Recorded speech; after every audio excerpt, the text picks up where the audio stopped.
형제들아, 내가 너희에게 나아가 하나님의 증거를 전할 때에 말과 지혜의 아름다운 것으로 아니하였나니 내가 너희 중에서 예수 그리스도와 그가 십자가에 못 박히신 것 외에는 아무것도 알지 아니하기로 작정하였음이라. 내가 너희 가운데 거할 때에 약하고 두려워하고 심히 떨었노라. 내 말과 내 전도함이 설득력 있는 지혜의 말로 하지 아니하고 다만 성령의 나타나심과 능력으로 하여 너희 믿음이 사람의 지혜에 있지 아니하고 다만 하나님의 능력에 있게 하려 하였노라. 그러나 우리가 온전한 자들 중에서는 지혜를 말하노니 이는 이 세상의 지혜가 아니요 또 이 세상에서 없어질 통치자들의 지혜도 아니요 오직 은밀한 가운데 있는 하나님의 지혜를 말하는 것으로서 곧 감추어졌던 것인데 하나님이 우리의 영광을 위하여 만세전에 미리 정하신 것이라. 이 지혜는 이 세대의 통치자들이 한 사람도 알지 못하였나니 만일 알았더라면 영광의 주를 십자가에 못 박지 아니하였으리라. 기록된 바 하나님이 자기를 사랑하는 자들을 위하여 예비하신 모든 것은 눈으로 보지 못하고 귀로 듣지 못하고 사람의 마음으로 생각하지도 못하였다 함과 같으니라. 오직 하나님이 성령으로 이것을 우리에게 보이셨으니 성령은 모든 것 곧 하나님의 깊은 것까지도 통달하시느니라. 사람의 일을 사람의 속에 있는 영 외에 누가 알리요? 이와 같이 하나님의 일도 하나님의 영 외에는 아무도 알지 못하느니라. 우리가 세상의 영을 받지 아니하고 오직 하나님으로부터 온 영을 받았으니 이는 우리로 하여금 하나님께서 우리에게 은혜로 주신 것들을 알게 하려 하심이라. 우리가 이것을 말하거니와 사람의 지혜가 가르친 말로 아니하고 오직 성령께서 가르치신 것으로 하니 영적인 일은 영적인 것으로 분별하느니라. 육에 속한 사람은 하나님의 성령의 일들을 받지 아니하나니 이는 그것들이 그에게는 어리석게 보이며 또 그는 그것들을 알 수도 없나니 그러한 일은 영적으로 분별되기 때문이라. 신령한 자는 모든 것을 판단하나 자기는 아무에게도 판단을 받지 아니하느니라. 누가 주의 마음을 알아서 주를 가르치겠느냐? 그러나 우리가 그리스도의 마음을 가졌느니라. 아멘.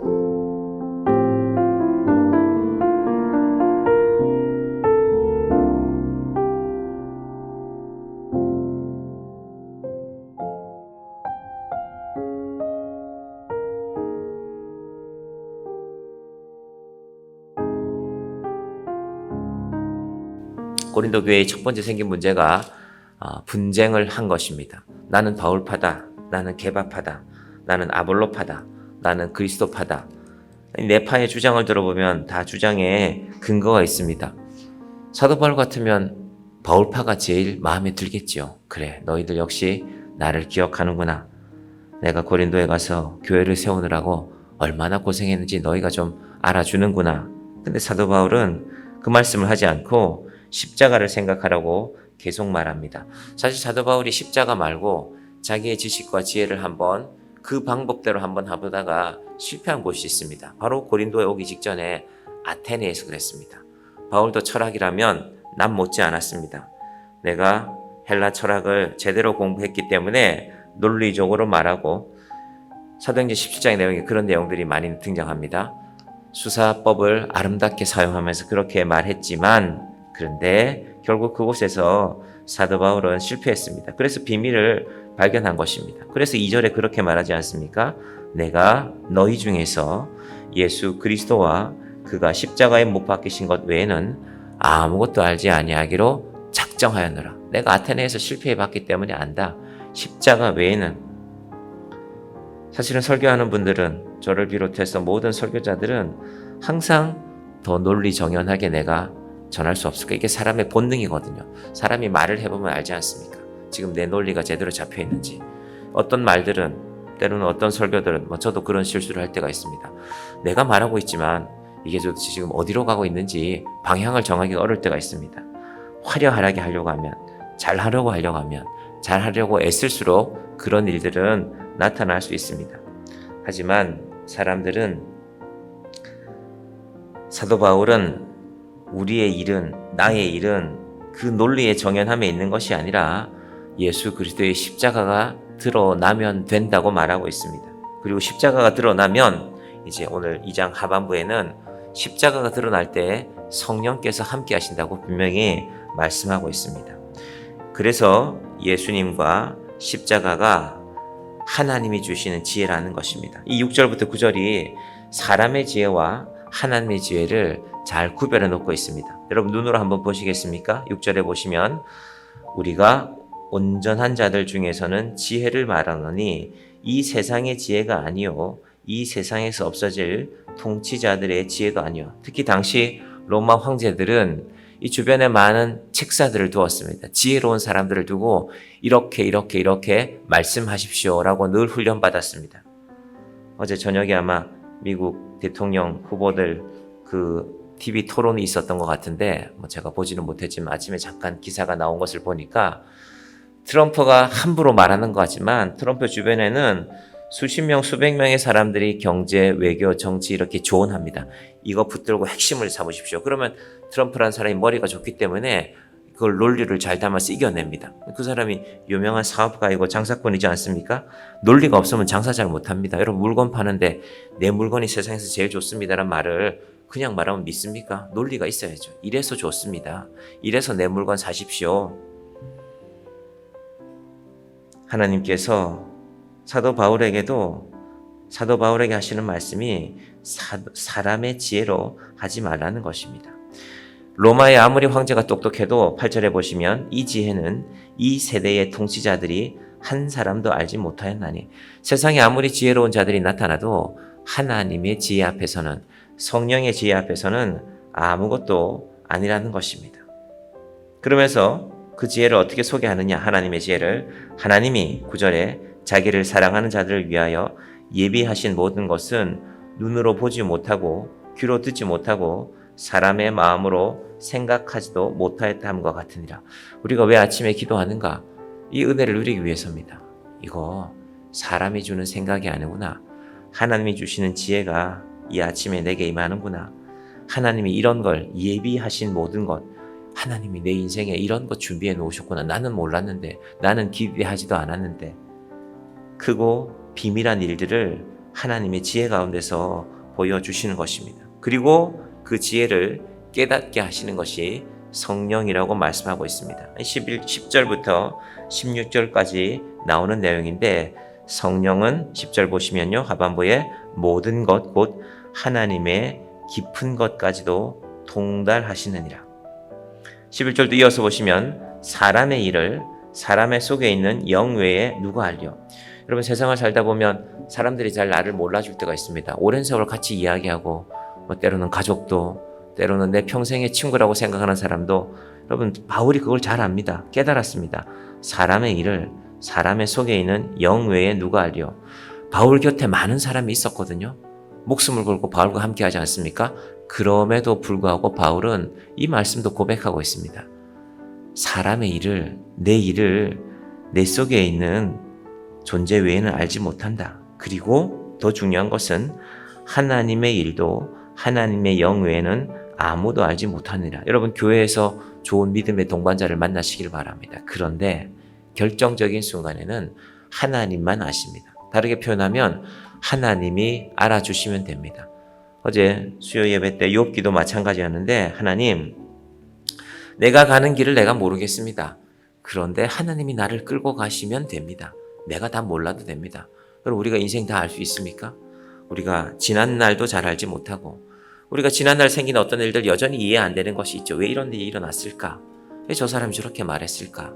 왜 저 사람이 나를 이렇게 서운하게 했을까? 예전 일도 알지 못하고 미래는 더 모르죠. 그런데 이 욥의 고백을 따른다면 나의 길 오직 그가 아시나니 하나님이 알아주면 됩니다. 나는 그 하나님만 알겠습니다. 욥기 23장과 19장의 고백이 바로 그 고백이었습니다. 여러분 그럼에도 불구하고 우리 눈에는 늘 사람이 보이거든요. 그래도 저 사람은 나를 좀 알아주겠지. 그래도 저 사람은 나를 좀 이해하겠지. 여러분 때로 인생을 살다 보면 부모님도 나를 잘 모르는구나. 내 자식인데 이 자식이 나를 잘 모르는구나 할 때가 있습니다. 오늘 이 말씀 잘 기억하시길 바랍니다. 사람의 일을 사람의 속에 있는 영 외에는, 이건 자기 자신을 말하는 겁니다. 누가 알리오? 그리고 이와 같이 하나님의 일도 하나님의 영 외에는 아무도 알지 못하느니라. 이 교회를 잘 살펴보면 참 성품이 좋은 분들이 있습니다. 야, 저분은 천사 닮았다, 천사. 제가 가끔 어떤 목사님들을 보면서 저분은 예수님이다, 예수님. 저분은 목사가 아니라 정말 예수님을 닮았다. 그럼에도 불구하고 사람이 좋은 성품을 갖고 있다고 하나님이 세우시는 교회가 온전해지는 것이 아닙니다. 여러분, 좋은 성품은 예수 믿지 않는 사람 가운데도 있습니다. 세상에도 나가보면 야, 저 사람은 예수도 믿지 않는데 왜 저렇게 성품이 좋은 것인가 하는 분들이 세상에 있습니다. 그런데 결정적인 순간에는 예수님이 들어오셔야 됩니다.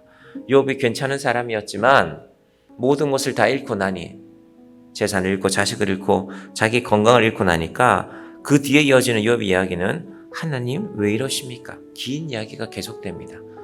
하나님, 내가 뭘 그렇게 잘못했습니까?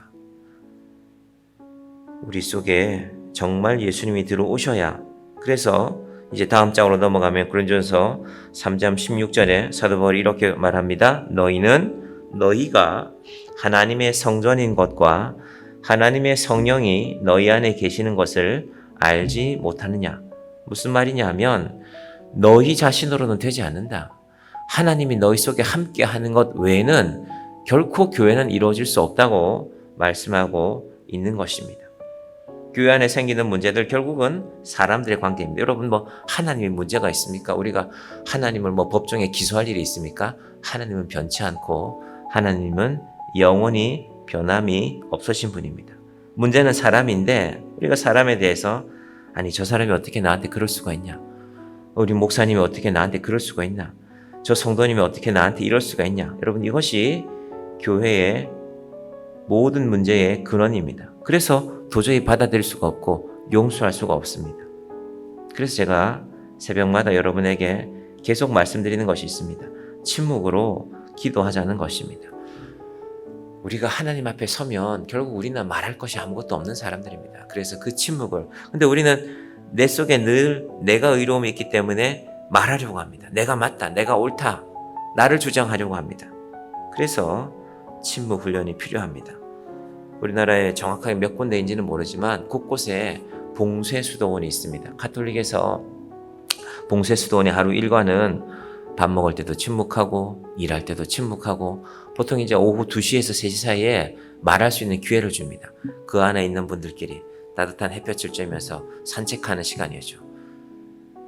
경북 봉화에 또 강화도에 있는 곳은 여자 수녀님들이 계신 곳인데 그 침묵 훈련 가운데, 그럼 말하면 아무 재미가 없을 것 같죠. 근데 그분들이 쓰신 책을 보면 침묵이야말로 인생 최고의 기쁨이다. 우리 이거 잘 알 수 없죠. 저도 신학교 다닐 때 3박 4일 동안 그런 목, 금, 토, 일 4일 동안 침묵하며 훈련해 본 적이 있습니다.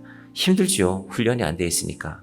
그런데 여러분, 우리 속에 십자가가 있다면 우리도 말하지 않고 한번 살아가 볼 수 있습니다. 하루 종일 집에서 말씀 안 하시면 가족들이 오해하니까 그러지 마시고, 때때로 여러분이 홀로 계실 기회가 있으면 내가 1시간 한번 침묵해 볼까? 2시간 한번 침묵해 볼까? 우리의 삶 속에서 이런 작은 훈련이 있기를 바랍니다. 저도 여러분도 결국 우리는 하나님 앞에 죄인들입니다. 아무 할 말이 없습니다. 법정에서 판사가 마지막으로 묻곤 하지요. 더 하실 말씀 없습니까? 그때 우리가 내가 사실 죄가 없습니다 라고 주장한다고, 아, 그래요? 내가 당신 말 듣겠습니다. 그런 판사는 없습니다. 판사는 법의 근거대로, 법의 논리대로 판단하는 것입니다. 하나님 앞에 결국 서면 우리는 아무런 할 말도 없습니다. 내가 좀 더 착한 사람, 내가 좀 더 괜찮은 사람, 내가 누군가와 비교해서 그래도 내가 낫지 않은가? 그럼 우리 속에 십자가가 사라진 것입니다. 십자가 우리 속에 들어오면 하나님, 내가 주장할 게 좀 있는 것 같지만 십자가 앞에서 무슨 말을 하겠습니까?